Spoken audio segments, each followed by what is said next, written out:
Vote डालें। इशारों इशारों में उन्होंने ये आरोप भी लगाया कि सरकारी अमला उनके वोटर को डरा धमका रहा है। एक आज़ाद हिंदुस्तानी की तरह बिला खौफ वोट डालें, वर्दी से न डरें। वर्दी आपके वोट के हक को छीन नहीं सकती, ये आपका बुनियादी अधिकार है।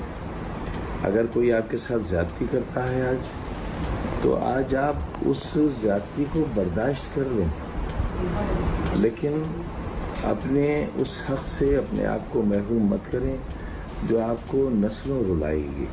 आज अगर तुम घर में बैठे रह गए, मेरी माएँ, बहनें, बच्चियाँ, तो फिर याद रखना बाहर निकलना भी बहुत दुश्वार हो जाएगा। समाजवादी पार्टी अध्यक्ष अखिलेश यादव और उनके पिता और समाजवादी पार्टी के संरक्षक मुलायम सिंह यादव ने मैनपुरी में वोट डाला। अखिलेश के साथ डिंपल यादव ने भी मैनपुरी में वोट डाला। मैनपुरी से मुलायम सिंह यादव चुनाव लड़ रहे हैं। अखिलेश ने वोट डालने के बाद प्रशासन पर आरोप लगाते हुए कहा कि उत्तर प्रदेश को पुरानी ईवीएम पर दी गई है। उन्होंने ये भी कहा कि रामपुर समेत देश के कई हिस्सों में बड़े पैमाने पर ईवीएम खराब हुई है। हालांकि रामपुर में 300 से ज्यादा ईवीएम खराब होने के अखिलेश के आरोप को जिला अधिकारी ने खारिज किया। में आ रहा है और कई जगह से सूचनाएं आ रही हैं। सबसे ज्यादा रामपुर की मैं सूचना बता सकता हूं, जहां बड़े पैमाने पर मशीनें खराब हुई हैं। ईवीएम खराब है कि वीवीपैट खराब है, ये तो सरकार बताएगी, प्रशासन बताएगा, इलेक्शन कमीशन बताएगा, लेकिन शिकायतें बड़े पैमाने पर आई हैं।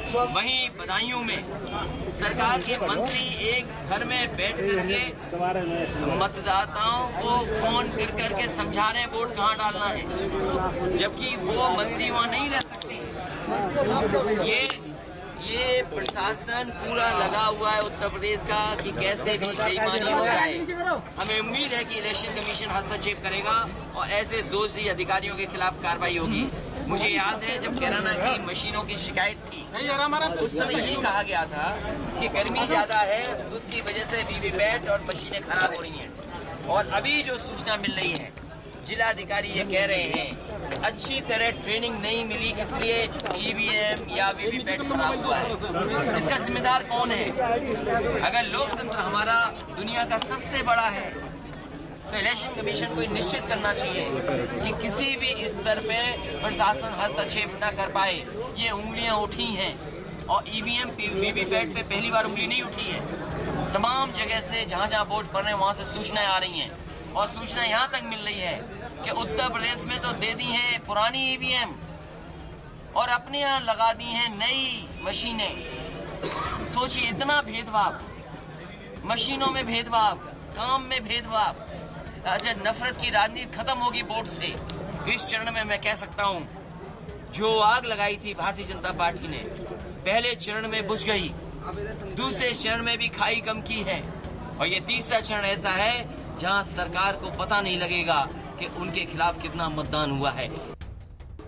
हमारे साथ हमारे सहयोगी अरुण जुड़े हुए हैं। अरुण, अखिलेश यादव काफी गुस्से में नजर आ रहे हैं मतदान के बाद, और जब वो मतदान देने जा रहे थे उसका इशारा उन्होंने तभी कर दिया था। रामपुर के लिए कह रहे हैं कि 300 से ज्यादा ईवीएम खराब है और पुरानी ईवीएम देने का भी जिक्र कर रहे हैं, लेकिन जिला अधिकारी तो उनकी 300 से ज्यादा ईवीएम खराब होने के दावे को गलत साबित कर रहे हैं।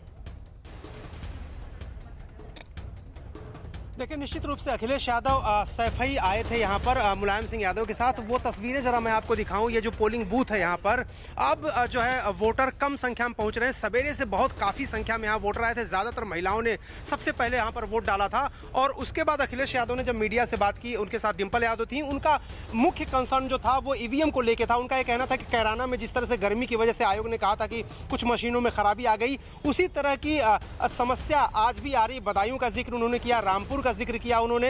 हालांकि वहां के डीएम ने कहा है कि 300 मशीनों के खराब होने का दावा अखिलेश यादव का सही नहीं है, लेकिन अखिलेश यादव ने कई आरोप लगाए। उनका यह कहना था कि गुजरात में जो ईवीएम मशीनें भेजी गई वो एकदम नई मशीनें थी, उत्तर प्रदेश में टूटी फूटी मशीनें भेज दी गई, तो एक तरह से फ्री एंड फेयर इलेक्शन नहीं हो रहा है, उनका यह कहना था। उनका यह भी कहना था कि जो भी दोषी अधिकारी हैं इसके लिए उन पर कार्रवाई भी होनी चाहिए।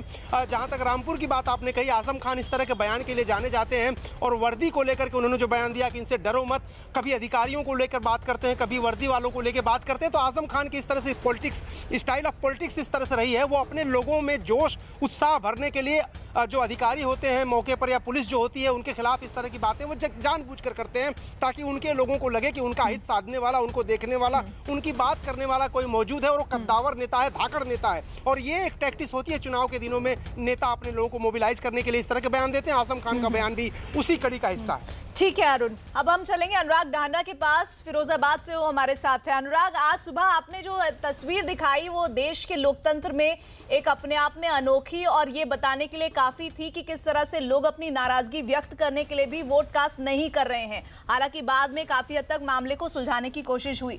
जरा बताइए फिरोजाबाद में अब मतदान का जो प्रतिशत है वो कहां पहुंचा है?